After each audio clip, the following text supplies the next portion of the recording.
En dit was Bastiaan met Omani se vastrap en Stefan Visagie die uur begin met 2 halwe harte. Die tyd staan op 12 minute na 10. Ons gas in die ateljee vanoggend is apteker Gerda Visagie van Hartenbos Apteek. Goeiemôre Gerda, welkom. Môre Cathy en môre aan al die luisteraars. Gerda, ons praat van periode en 'n luisteraar het 'n boodskap ingestuur nadat ek net nou gesê het waaroor ons gaan praat en hy sê ek het 'n fluttering en 'n fibrillation van my boonste hartkamers oorgehou van die corona. Ek wil nou hoor wat die siening is. Sal dit wel genees of is dit 'n permanente saak? En ek het ook opgemerk, baie belangrik sê hy, dat my bloeddrukapparaat nie die onderste lesing kan neem nie en dis 'n heel deurmekaar lesing gee. Wat is julle siening? En hierdie boodskap is ingestuur van deur Meld. Baie dankie Meld, ek is seker daar's 'n paar ander luisteraars met presies dieselfde vraag. Gerda, wil jy dit eers beantwoord of gaan dit uitkom in die vrae wat ons met jou hanteer? Ons gaan hierdie maand, April maand, gaan ons konsentreer op geestesgesondheid. So hierdie is meer 'n fisiese newe of nagevolg van dit. En al wat ek sal graag, ek dink ek moet na die tyd, die kliënt moet, of kliënt, luisteraar moet net sy nommer vir my deurstuur, dan praat ek op persoonlike vlak met hom, maar ons gaan dit definitief, kom ons sê in my maand, gaan ons die fisiese nagevolge, soos hartfibrillasie, haarverlies, spierverlies, mense wat met 'n permanente keelseer sit, gaan ons aanspreek. Al wat ek vir hierdie persoon kan sê is om dit asseblief met sy dokter op te neem, want daar is nog nie 'n diagnose vir post-COVID probleme nie, maar ons sien dit al meer en meer en dis hoekom ons vandag daaroor gaan praat en spesifiek gaan konsentreer op die psigiese gedeelte. Maar ek sal graag na die tyd met hom, want dis 'n lang gesprek. Ons gaan uit tyd uit hardloop. Ons sal daardie besonderhede sorg dat hy joune het en jy syne. Gerda, dan Iona, die maatskappy wat SFM se potgooi hanteer, het vir April geestesgesondheid die fokuspunt gemaak en met goeie rede, né? Absoluut met goeie rede, Cathy, en ek wil sommer wegval weer eens om tyd te spaar, dat daar het soveel versoeke gekom waar mense gevra het, asseblief kan julle 'n gesondheidspraatjie doen oor die nagevolge, en dan soos ek nou met reg gesê het, ons gaan die geestessteurnisse hanteer in April maand. En ek het gaan navorsing doen op Jared Youngster, hy's 'n PhD dosent by die Universiteit van Alabama, en hy het dit so mooi verduidelik. Hy het gesê, as jy jou vinger met 'n mes sny, dan vind die genesingsproses lokaal plaas, en is nie nodig om die brein te betrek nie. Maar die oomblik wanneer jy 'n COVID-19 infeksie of 'n longontsteking of 'n griep gehad het, dan as gevolg van die omvang van die siektetoestand, vind die liggaam dit dan goed om die brein te betrek, en hy doen dit deur pro-inflammatoriese seine na die brein toe te stuur en te sê, luister, ek het jou nodig, hierdie ding is bo my vuurmaakplek, en dan betrek hy en bereik hy die microglia selle, en die hulp van die microglia selle is vir my ongelooflik. Die eerste ding wat hy doen, is hy verhoog die temperatuur, en wat ons dan nou as koors beleef, en die rede vir dit is dat hy probeer met die verhoogde temperatuur, wat ook al betrokke is, of het bakterieë is, of het virusse is, probeer hy verjaag met die verhoogde temperatuur, want hy maak die bakterieë ongemaklik in hierdie warm omgewing. En dan die tweede ding wat hy doen, en ons het nou net ook 'n boodskap gekry van 'n luisteraar, wat so tereg gepraat het van 'n siekreaksie van die liggaam. Dis die microglia selle wat hierdie siekreaksie bewerkstellig. Hulle noem dit anhedonia. Dis die eerste keer wat ek van die naam hoor. Ek weet ook nie of dit 'n post-COVID benaming is en of dit voorheen bestaan het nie, maar dis die onvermoë om plesier in normale, vrolike omstandighede te kan beleef. Jy's nie in staat om dit te kan doen nie, en dit word bewerkstellig deur die brein self se microglia selle. En ons noem dit 'n sitokine siektestorm. Is hierdie mislike gevoel, die feit dat jy enige klein taakie voel soos die klim van 'n berg Everest. En dit word met opset deur die brein gebewerkstellig en die hoofrede vir dit is, sodat jy niks anders ter wil doen as om in die bed te klim nie, so outomaties hoef die liggaam nie aandag te gee. Gewoonlik het jy nie eers lus vir eet nie, so hy hoef nie aandag te gee aan vertering nie, hy hoef nie aandag te gee aan 'n klomp hormoonafskeidings nie, hy kan al sy energie fokus aan die genesingsproses. Met ander woorde, wanneer hy sê, los my uit. Absoluut, Ja. absoluut. Ons gaan luister na Justin Jesso, Too Good to Lose, en dan gesels ons verder met Gerda Visagie, apteker van Hartenbos Apteek, oor hierdie sitokine siekreaksie wat eintlik opsetlik deur jou brein geïnisieer word. Too Good to Lose en is Justin Jesso se musiek daar. Is 20:10. Ons gas in die ateljee is Gerda Visagie, apteker van Hartenbos Apteek.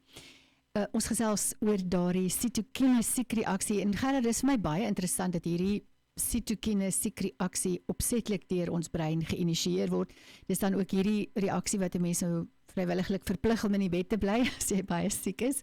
Ons ken dit almal. Ons ken dit almal, ons het dit almal een of ander tyd in ons lewe beleef. My behoefte om so net op te krul en te bly lê. Is dit dan nou moontlik dat die virus en spesifiek nou COVID-19 ons brein kan binnendring en so ook ons geestesgesondheid beïnvloed? Absoluut, Cathy, en dis die slegte nuus. Ja. Dis die ding wat 'n mens vir my net weer 'n alarm gee van hoe belangrik dit is dat jy moet verhoed dat die virus enigsins in jou liggaam repliseer.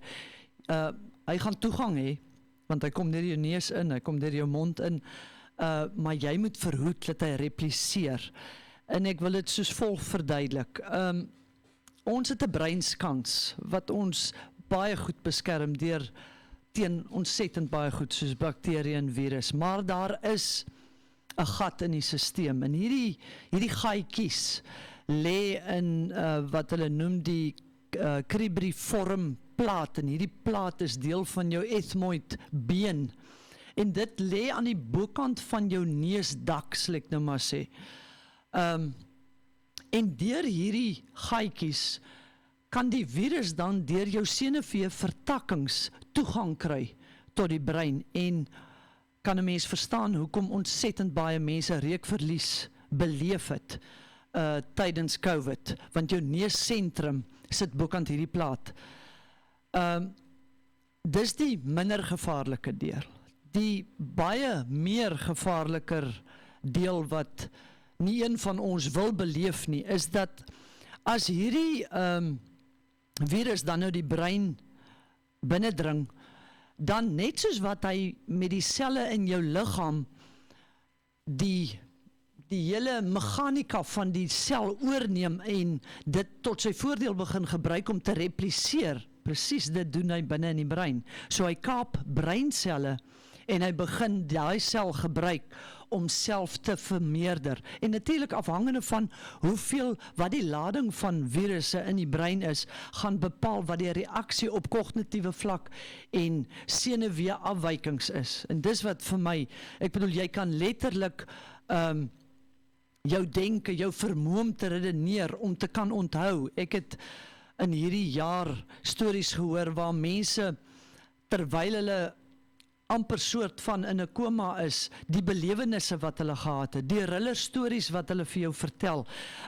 absolute persoonlikheidsverandering. Een van ons kliënte het, dis eintlik lagwekkend, waar hy oortuig was toe hy uit die hospitaal uitkom, dat sy vrou 'n verhouding met een van die dokters gehad het wat hom behandel het. So dis 'n absolute paranoia, persoonlikheidsverandering. En sy het so ver gegaan om vir hom hulp te kry nadat hy soort van genees het van COVID. So kan ek vir jou regtig, ons kan daar vir jou besig hou met stories ten opsigte van hierdie sitokine storm wat plaasgevind het, omdat wat dan gebeur is die mikroglia gaan en hy vernietig. Dis eintlik hierdie proses wat hierdie kognitiewe en senuweeafwykings veroorsaak. Die mikroglia vernietig dan die gekaapte breinselle om die viruslading af te bring.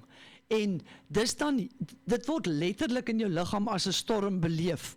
En om net wat vir my sleg is dat ons beleef dat mense sê, iemand wat nog nooit geestesgesondheidsprobleme gehad het nie, Ja. kan dit dan nou hê. Ja. En wil ek net vandag vir die mense wat dit beleef het, want dis eerstens as gevolg van die trauma en dan as gevolg van hierdie breintoegang en die reaksie van die liggaam op hierdie noodtoestand, is dat ek wil net die gemoedsrus gee, dat wanneer dit met jou gebeur het, dis nie abnormaal nie, dis regtig deel van die nagevolge van COVID, en dat dit so belangrik is dat 'n mens jou eie geestesgesondheid, wat hulle ook in vandag se tyd verkieslik noem gedragsgesondheid, dis 'n mooier woord, Ja. meer beskrywende woord, minder gekoppel aan die ou mense wat so lief was om die woord mal te gebruik, Ja. dat dit heeltemal normaal is, en dat 'n mens so vinnig as moontlik hulp moet gaan soek wanneer dit gebeur. Gedragsgesondheid se definisie is om bevredigende vlak van emosionele en gedrags optrede te kan hê, en om normale stres, want dis wat mense beleef, hulle het herstel van COVID, maar hulle kan nie hulle normale daaglikse stres, is hulle nie in staat om te hanteer nie, die wiele kom eenvoudig net af. Ai, jene. Ek moet sê, ek ken een persoon wat dit amper nie gemaak het met COVID nie, ook 'n lang tyd in die intensiewe sorgeenheid was, en ek het nou eerstehands gesien hoe daar werklik 'n persoonlikheidsverandering is. Stadig maar seker kom dit nou weer reg, maar ja, iemand wat geen probleme voorheen gehad het nie, en nou is dit regtig moeilik. Ja, ons het gister gelees waar hulle sê, want hierdie navorsing en hierdie statistieke gaan al meer en meer vorendag kom, soos wat daar mense genees het, Ja. op fisiese vlak van COVID, dat hulle praat van 'n bitterlike hoë persentasie, Cathy, breinskade na die tyd. Tydelik, maar ongelukkig is daar Ja. ook 'n moontlikheid vir permanent. Ja. Ons gaan net na die handelsbreek en dan musiek van die 1925 band gesels oor die maatreëls wat ons dalk kan help om ten spyte van COVID-19 ons gedrags- of geestesgesondheid te herstel. Dit was die 1925 band Ultimate, te veel gevra, en dit bring ons by 10:30, eintlik 10:31 op hierdie Woensdag. Ons gas in die ateljee, Gerda Visagie, apteker van Hartenbos Apteek. Gerda, ons het nou gepraat oor die slegte nuus dat die COVID-19 virus vir ons gesondheidsprobleme kan meebring. Is daar maatreëls wat ons kan help om ten spyte van COVID-19 ons gedrags- of geestesgesondheid te herstel? En jy's reg, ek hou van daai woord gedragsgesondheid, want dit impliseer so half as 'n mens weer beheer kan neem self. Absoluut, en dis 'n positiewe ding, waar geestesgesondheid het 'n negatiewe konnotasie. Ja. En ek dink die beste voorbeeld vir my was Sondag het Gustaf Gous, hy's 'n internasionale lewensafrigter, het hy sy ondervinding gedeel. Ek was nie bewus daarvan dat hy self COVID gehad het in 'n ernstige graad nie, en hy het 'n paar punte genoem wat vir hom belangrik en uitgestaan het en 'n rol gespeel het oor hoe 'n mens jou gedragsgesondheid kan behou. En die eerste ding wat hy gesê het is goeie empatiese dokters en personeel, verpleegpersoneel. Ja. En ek bedoel, ek het die mooiste stories al gehoor tydens COVID van hoe absoluut betrokke die dokters en die verpleegpersoneel by die COVID-pasiënte is, en hulle letterlik dra, en vir hulle die familie en die vriende is wat hulle nie het in die hospitaal nie. En dis nou meegebring eintlik deur die feit dat jou mense nie vir jou mag gaan kuier nie. Absoluut, so mens kan ook net in retrospeksie weer sê, hoe groot ekstra las plaas dit nie op ons dokters en ons verpleegpersoneel nie.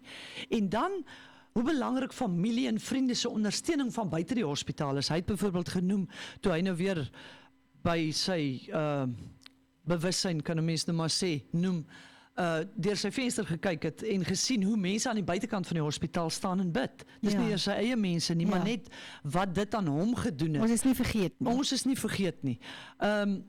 Goeie psigiese bestuur, ek bedoel, hy promoveer dit is in sy lyn. Hy sê, hy moes dit op homself toepas. Hy moes sy eie geestelike fiksheid, moes hy intap terwyl hy daar gelê het.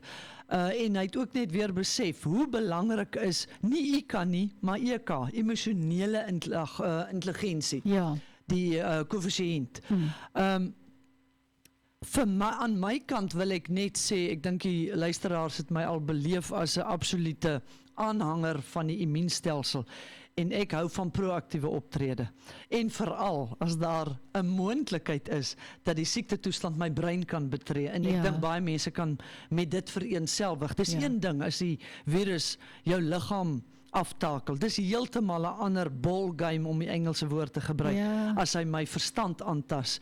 En daarom wil ek sê, en ons beleef dit dat mense 'n bietjie beginne ontspan ten opsigte van hoe belangrik dit is om nou op konstante basis. Ons het klaar die voordeel van dit gesien laas jaar.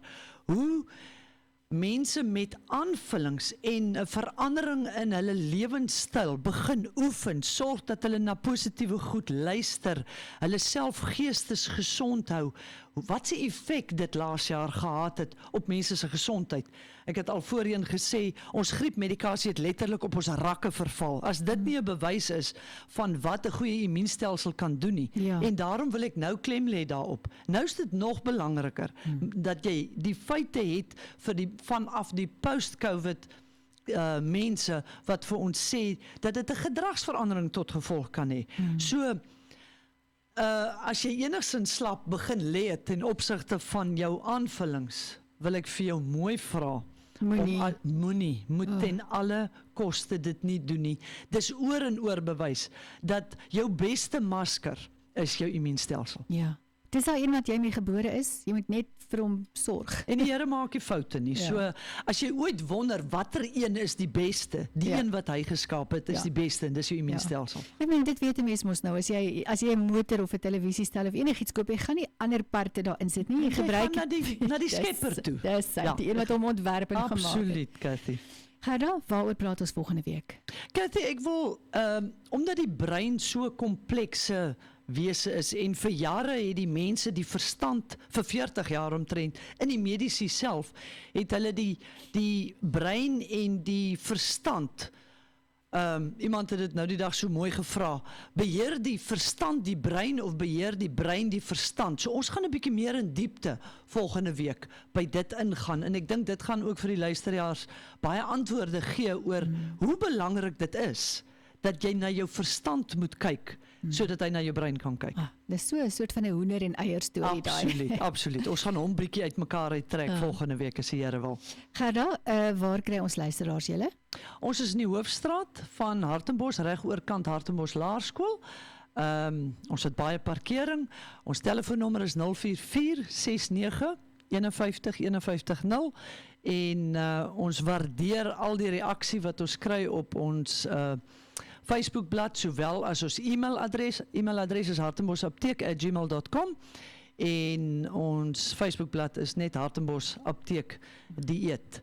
En ons probeer so ver moontlik om die mense se vrae te beantwoord en ons waardeer dit ook vreeslik dat die mense vir ons aanbevelings maak oor gesondheidspraatjies wat hulle graag wil hoor. En natuurlik luisteraars wat dalk van hierdie praatjies mis op SFM se webblad www.sfm-streek.co.za kan jy ons pot gooi kry en dan kan jy weer na van die onderhoude kyk wat jy dalk gemis het. Gerda, baie dankie. Heerlike dag verder vir jou. Baie dankie Cathy en dankie ook aan al die luisteraars.